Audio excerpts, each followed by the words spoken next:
Hello tonight, Tom Stoppard on revisiting travesties and his own artistry as a young man. The best-selling thriller The Girl on the Train hits the big screen. We explore the art of the feminist avant-garde. Remember conductor Sir Neville Marriner, who's died at the age of 92, and hear how 100 voices have brought the looms of Lancashire back to life with the mystical sound of Sufism.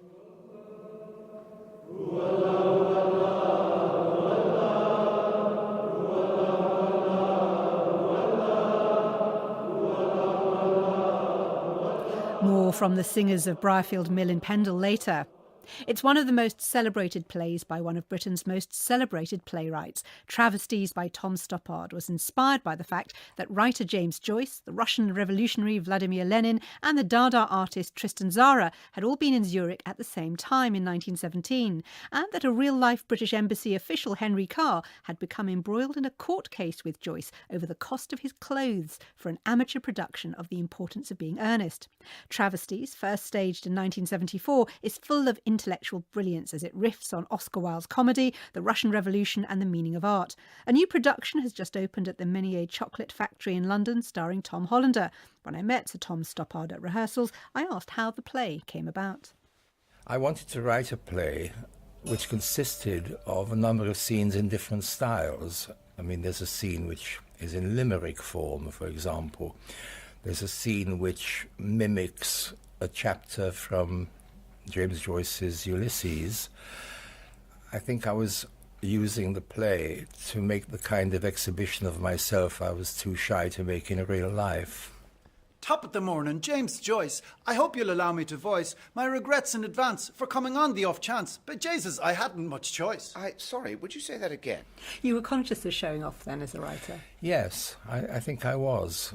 It is a quite extraordinary kind of piece, actually. So unlike any other play I've ever written. It's packed with references, like a lot of your plays are. I wonder how far you think an audience today still can engage with it in the same way that perhaps an audience could be assumed to have that level of knowledge in 1974. It's hard to say because clearly frames of reference change over the years. People know just as much. They might know different things. It would be a pity if somebody in the audience had never heard of The Importance of Being Earnest.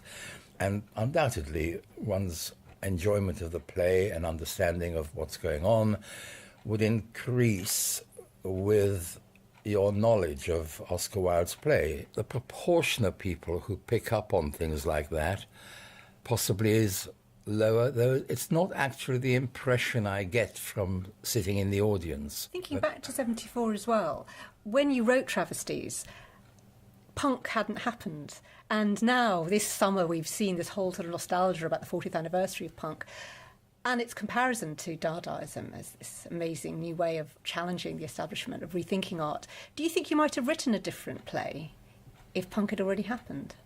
Probably not, because happening is all it takes. You know, Dada happened, punk happened later. I think there was more ideology in Dadaism than in punk. I think punk was, as it were, anti-ideology. But when punk did happen, I don't remember thinking, it's Dadaism back again, because the idea of affront the middle classes, there's always some strain of doing that. We're at a point in history now, since the EU referendum, where people are talking about this huge break with Europe.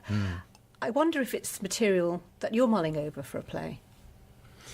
It is, yes.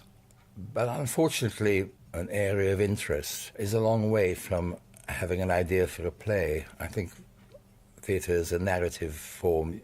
You actually have to have a story before you have a play at all. My desire to write a play is so strong, and my frustration is so strong. So there's the desire, but you haven't had the inspiration yet. Yeah. The kind of thing which makes me want to write a play now is the picture of the little boy saved from the ruin in Aleppo, or the little boy who drowned, and his tiny little boots on his feet.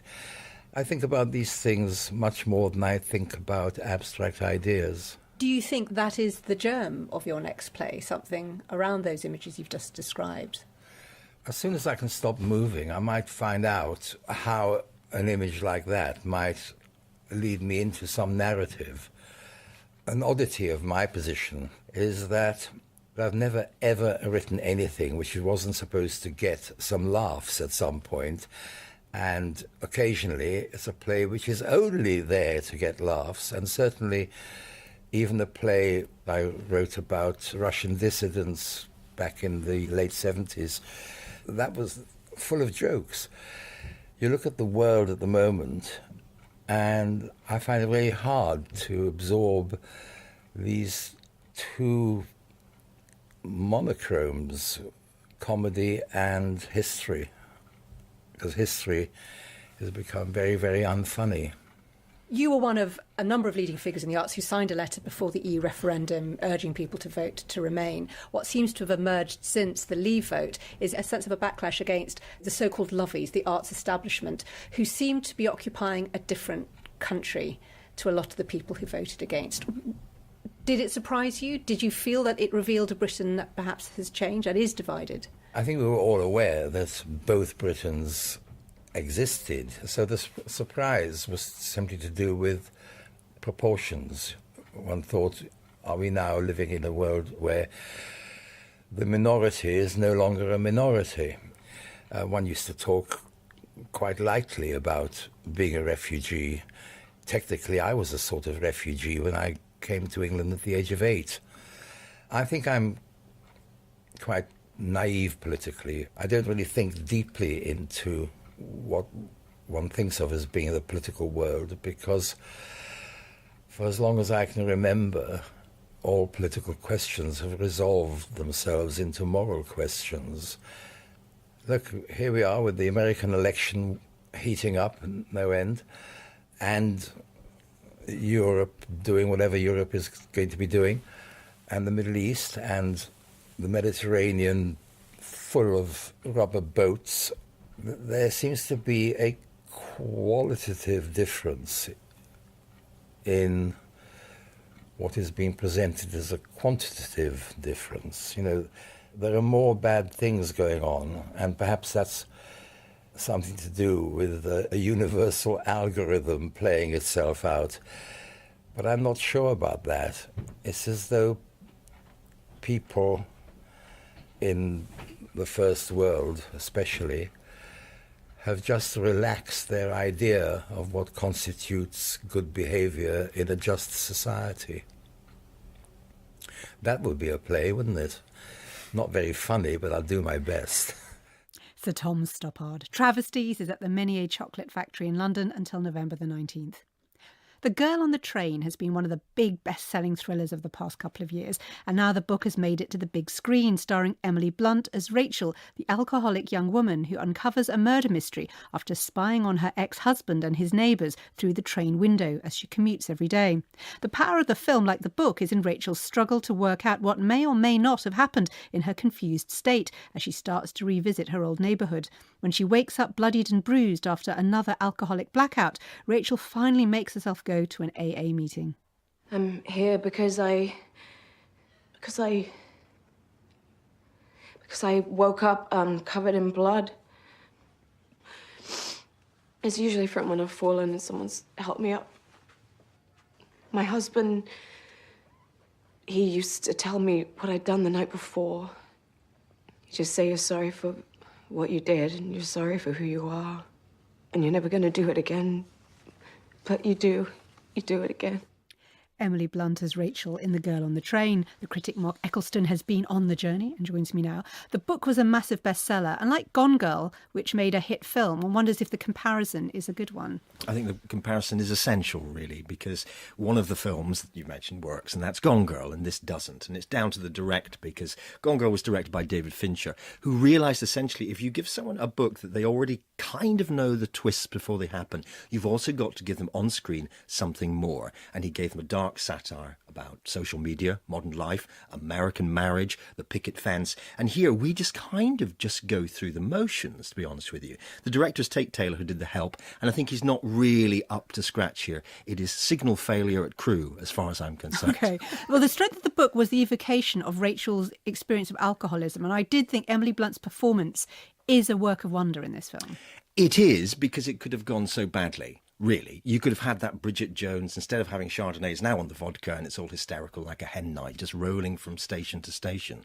But here, essentially, she's ashamed of what she's become. And you see that well of self-pity and embarrassment in every little flickering movement. Very close up on her face. Exactly, yeah. So she doesn't want people to rumble she's an alcoholic. So it's the secret drinker that we may know. And I think it gives her that, and you were saying, maybe an edge of almost topicality, really, I think. Well, I was thinking you have a couple of things. There's strong female actors in supporting roles. Friends Lisa Kudrow, Alison Janney from The West Wing as the investigating detective. And if you have been following the Archer's plot line about emotional abuse, I felt there was an attempt to deal with a very real dark theme here, which explodes into moments of violence. Absolutely. But somewhere along the line, there was a really strong pot-boiling plot that they had to recreate on screen with flashbacks. And essentially, it just kind of got lost in the kind of standard thriller stuff, like the woozy camera shot from the point of view of Rachel to show that she's drunk, or the grainy kind of little dream sequence. So no, it's just really simply, I don't think, good enough.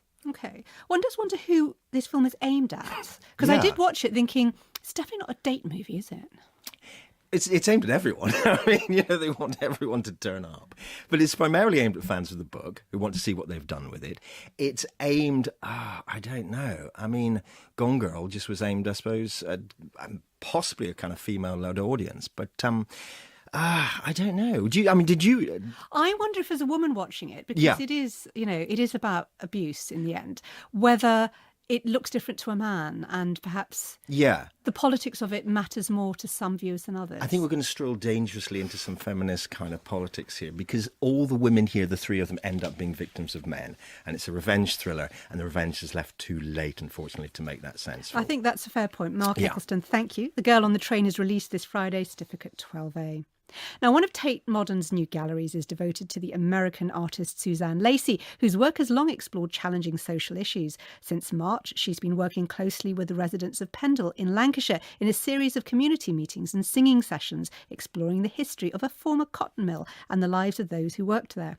The result is a mass participatory artwork called Shapes of Water, Sounds of Hope, which took place this weekend at the mill. 100 people performed shape note singing, a tradition of social singing made more accessible because when written down, the musical notes are identified by their shape, and Sufi chanting, which is practiced by members of the local Muslim community.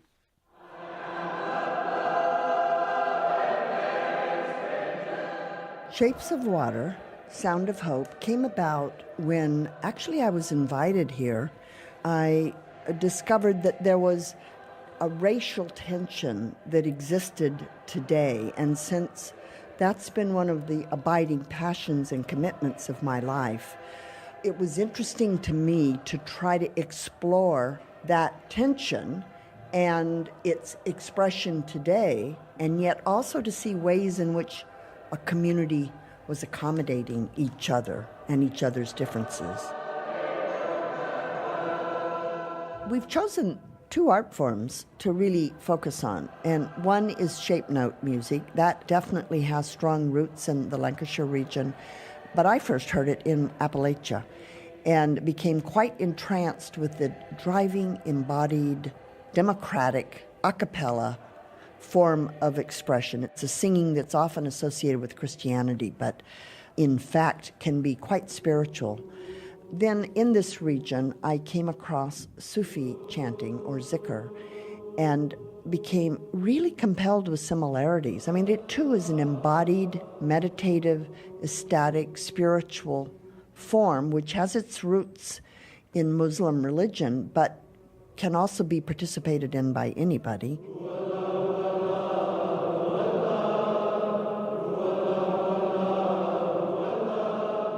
I thought, wouldn't it be fascinating in this incredibly vacant, resonant, empty mill space that was formerly filled with the sound of machines so bad that people became deaf, working in these mills. Wouldn't it be amazing to place this sound in that space and invite in people of difference to participate?